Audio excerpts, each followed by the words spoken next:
Good morning बच्चों।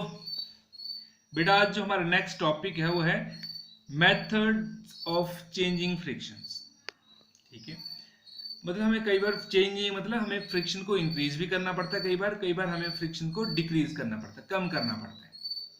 ठीक है, तो सबसे पहले बेटा जो some of the ways of reducing the frictions, कि हमने फ्रिक्शन को कितना मतलब कम करना है। फ्रिक्शन हमें चाहिए भी, ठीक है, लेकिन बेटा हमने फ्रिक्शन को थोड़ा कम करना है ताकि उसके अगेंस्ट जो हमें वर्क करना पड़ता है वो हीट की फॉर्म में लॉस होता है। ठीक है, और फ्रिक्शन है वो क्या बोलते हैं, मोशन को, रिलेटिव मोशन को क्या करता है बेटा, वो अपोज करता है। ठीक है, तो उस अपोजिशन के कारण जो फ्रिक्शन के अगेंस्ट जो एनर्जी यूज होती है बेटा वो कहते हैं लॉस हो जाती है। तो उस लॉस को कम करने के लिए हमें फ्रिक्शन को क्या करना पड़ता है बेटा, रिड्यूस करना पड़ता है। तो पहला जो मेथड है बेटा वो पॉलिशिंग। हम सरफेस को क्या करें, थोड़ा पॉलिश मतलब स्मूथ बना देंगे। तो फ्रिक्शन का जब उसकी रेगुलरिटीज कम होगी तो जो फ्रिक्शन होगा थोड़ा रिड्यूस हो जाएगा बेटा। ठीक है, जब एक्स्ट्रा स्मूथ बनाते हैं तब तो फिर आपको पता है वो क्या होता है, इंक्रीज करता है। लेकिन जनरली हम स्मूथ बनाते हैं तो फ्रिक्शन जो पॉलिशिंग के कारण क्या होगा बेटा, polishing makes the surface smoother and friction क्या होता है, रिड्यूस हो जाता है। फिर बाय ल्यूब्रिकेशंस, ल्यूब्रिकेशन में बेटा जो ल्यूब्रिकेंट्स है, ऑयल है, ग्रीस है, ठीक है, एटसेट्रा। तो वो क्या करते हैं बेटा, ऑयल जो है, जैसे हम आप जो मशीन है हमारी सिलाई मशीन है उसमें हम ऑयल लगाते, ठीक है, ऑयल डालते हैं ना उसमें। तो ऑयल क्या करता है बेटा, जो पार्ट्स मूव करते हैं, ठीक है, जो डिफरेंट पार्ट्स मूव करते हैं एक दूसरे के सरफेस के ऊपर, उनके बीच में लिक्विड की उस ऑयल की लेयर आ जाती है बेटा। तो जो एक दूसरे के कॉन्टेक्ट के बजाय वो किसके ऊपर स्लाइड करते हैं बेटा, वो लिक्विड जो ऑयल है उसकी लेयर के ऊपर वो मूव करते हैं, जिसकी वजह से फ्रिक्शन क्या होता है, रिड्यूस हो जाता है। ठीक है, हम ग्रीस लगाते हैं, जैसे आप साइकिल में देखा उसकी चेन को हाथ लगाओ तो उसमें क्या लगी होती है बेटा, आपके हाथ काले हो जाएंगे, मतलब उसमें ग्रीस लगी होती है। तो ग्रीस भी क्या करते हैं बेटा, जो दो सरफेस आपसे कॉन्टेक्ट मतलब उनकी इरेगुलरिटीज को क्या करती है, वो भर देती है। ठीक है, it fill the irregularities of the surfaces in contact and they becomes making them smoother, smooth बन जाते हैं, जिसकी वजह से due to it the two surfaces will not in direct contact with each other and मतलब one surface क्या करेगा, उस ऑयल या उस ग्रीस की लेयर के ऊपर क्या करेगा, मूव करेगा, जिसकी वजह से क्या होगा, फ्रिक्शन रिड्यूस हो जाता है।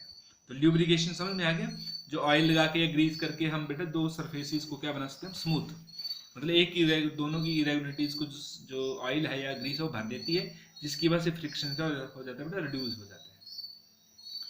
फिर बेटा proper selection of the materials, हमने ये भी बताया था बेटा आपको कि जो कोएफिशिएंट ऑफ फ्रिक्शन है mu, it depends upon the nature of the material of the surfaces in contact. वो जो मटेरियल आपस में कांटेक्ट में उनके नेचर के ऊपर भी वो डिपेंड करता है। ठीक है, तो अब उसको ध्यान में रखते हुए बेटा हम जो सिलेक्शन करते हैं कि हमने कौन से मटेरियल का ये कोई भी मतलब ऑब्जेक्ट बनाना है, जैसे हम टायर हैं, tyre are made up of rubbers then steel, why हम उस जो आयरन के या स्टील के क्यों नहीं बना देते टायर्स, बल्कि हम किसके बनाते हैं, रबड़ के बनाते हैं। ठीक, वो क्यों बनाते हैं बेटा, कि वो due to coefficient of friction, जो कोएफिशिएंट ऑफ फ्रिक्शन होता है बिटवीन रबर, वो नेचर ऑफ मटेरियल के ऊपर डिपेंड करता है, between the rubber and concrete is very small as compare to coefficient of force of friction between iron and concrete. उसमें ज्यादा होता है, जब ज्यादा होगा तो बेटा ज्यादा लॉस होगी एनर्जी, ज्यादा हमें एनर्जी ज्यादा कंज्यूम करनी पड़ती, तब जाके ऑब्जेक्ट मूव करेगा। क्लियर हो गया बेटा, तो इसलिए बेटा जो कई बार आता है कि भाई the tyres are made up of rubber then steel because the coefficient of force of friction between tyres and rubber is small as compare to friction coefficient of friction between iron and concrete. ये तो हो गया बेटा हम। और दूसरा method है streamlining. Streamlining क्या होता है बेटा, कि हम जो ऑब्जेक्ट मूव करता है बेटा उसकी शेप को हम स्ट्रीमलाइन कर देते हैं, सामने से मतलब तीखा बनाते हैं, शार्प फ्रॉम द फ्रंट, आगे से जैसे पक्षी होते, पक्षियों की चोंच होती है आगे को, तो उस तरह से बना देते हैं बेटा। जैसे फास्ट मूविंग व्हीकल्स हैं, जो हमारा एरोप्लेन है, रॉकेट है, और फास्ट मूविंग कार्स है, उनकी जो शेप है बेटा हम कैसे बनाते हैं, आगे से तीखा बना देते हैं ताकि वो हवा को चीरता हुआ आगे चला जाए। मतलब जो फ्रिक्शन होता है स्ट्रीम मतलब जो by making the shape of the vehicle fast moving vehicles sharp from the front, वो क्या कहते हैं, that will reduce the force of friction due to air. ठीक है, जो एयर के कारण जो पीछे को फोर्स लगती है बेटा वो कम हो जाती है बाय स्ट्रीमलाइनिंग द शेप। तो इसकी वजह से बेटा हम क्या कर सकते हैं, फ्रिक्शन को रिड्यूस कर सकते हैं। फिर बेटा by using ball bearing. Ball bearing क्या होता है बेटा, दो सिलेंडर्स होते हैं ये, ठीक है, जैसे ये एक सिलेंडर और एक दूसरा ये सी सिलेंडर है, ठीक है, और इन दो सिलेंडर के बीच में ये बॉल्स होते हैं, सुटेबल स्टील की बॉल होती है बेटा, और ये जो ए सिलेंडर है बेटा ये एक्सेल के ऊपर फिटेड होता है, और इस जो सिलेंडर सी है इसके ऊपर व्हील फिट होता है बेटा, ठीक है। जब टायर मूव करता है बेटा तो क्या होता है, ये जो बॉल्स होती हैं बिटवीन द टू सिलेंडर ये रोल करती हैं बेटा।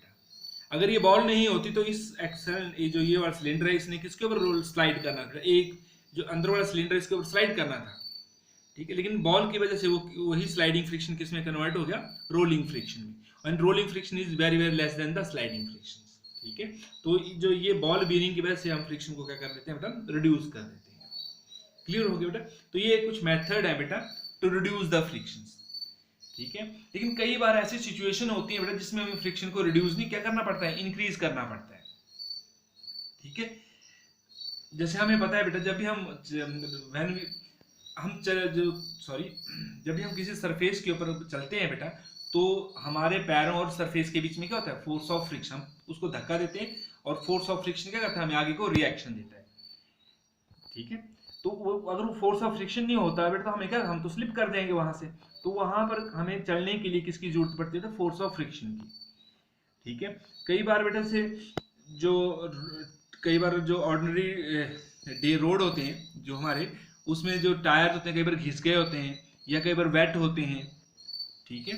तो वहां पर क्या होता है बेटा, जो फोर्स ऑफ फ्रिक्शन डिक्रीज कर गया होता है, लेकिन हमें स्मूथ मूवमेंट के लिए हमें क्या करना पड़ता है, फ्रिक्शन को इंक्रीज करना पड़ता है।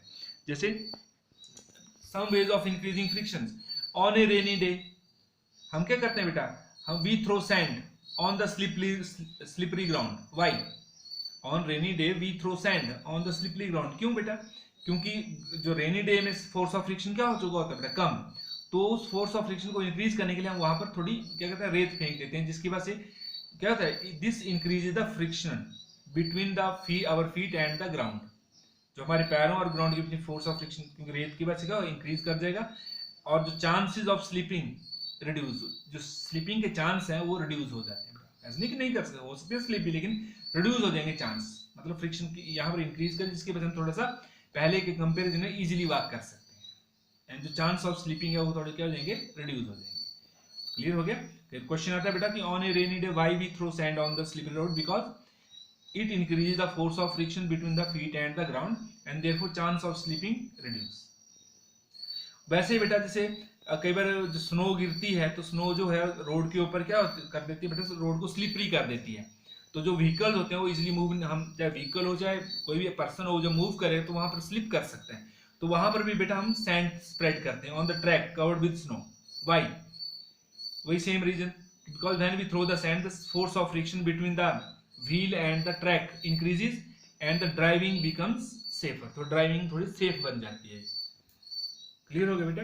वैसे बेटा जैसे हमने बोला भी, हम प्रॉपर रिड्यूस करने के लिए ऑप्शन जो रिड्यूस करने के लिए हम क्या करते हैं, proper selection of the material, कि हम रबड़ के यूज करते हैं। लेकिन फिर भी बेटा जो टायर है और रोड है उसके बीच में फ्रिक्शन तो चाहिए क्योंकि ब्रेक भी लगनी है, ठीक है, और इजिली मूवमेंट भी होनी चाहिए। तो उस फोर्स ऑफ फ्रिक्शन को इंक्रीज करने के लिए टायर और उसके, तो हम सिंथेटिक रबड़ के बनाते हैं, क्योंकि सिंथेटिक रबड़ और वो जो कंक्रीट उसके बीच में फोर्स ऑफ फ्रिक्शन थोड़ा ज्यादा होता है, ठीक है। लेकिन जितना स्टील और वो आयरन कंक्रीट का होता है उतना तो नहीं होता, लेकिन उसके कंपेरिजन में कम होता है। लेकिन फिर भी हम इसलिए सिंथेटिक, ताकि हम इजीली ब्रेक लग सके। और साथ में बेटा जो टायर होते हैं आपने देखो उसमें थ्रेडिंग की गई होती है, हमारी चप्पलें होती हैं, शूज होते हैं, आप अपने शो देखो उसमें क्या होता है, थ्रेडिंग की गई होती है, ताकि जो शूज और जो ग्राउंड में जो ग्रिप बने वो स्ट्रॉन्ग बने, और ताकि उनके बीच में क्या हो रहा है, वो स्लिप ना करे, ठीक है। मतलब फोर्स ऑफ फ्रिक्शन को इंक्रीज करने के लिए थ्रेडिंग की गई होती है टायर्स में भी, ठीक है। तो पता लग गया, in manufacturing of tyre synthetic rubber is preferred because it's coefficient of friction with the road is larger. एक तो ये, और साथ में क्या करते हैं, proper threading of the tyres also increase the force of friction between the tyres and road, therefore grip of the tyres with the road increases, ठीक है। तो वो इंक्रीज कर रहा है, जिसके वजह से जो स्लीपिंग है, स्लिप करना है कोई चीज, वो नहीं करती है। तो ये थे बेटा some method of changing the frictions, ठीक है, समटाइम हमें रिड्यूस करना पड़ता है, कई बार इंक्रीज करना पड़ता है। तो ये मेथड थे बेटा इंक्रीज टू इंक्रीज और decrease the force of friction. Clear हो गया बेटा? ओके बेटा, थैंक यू।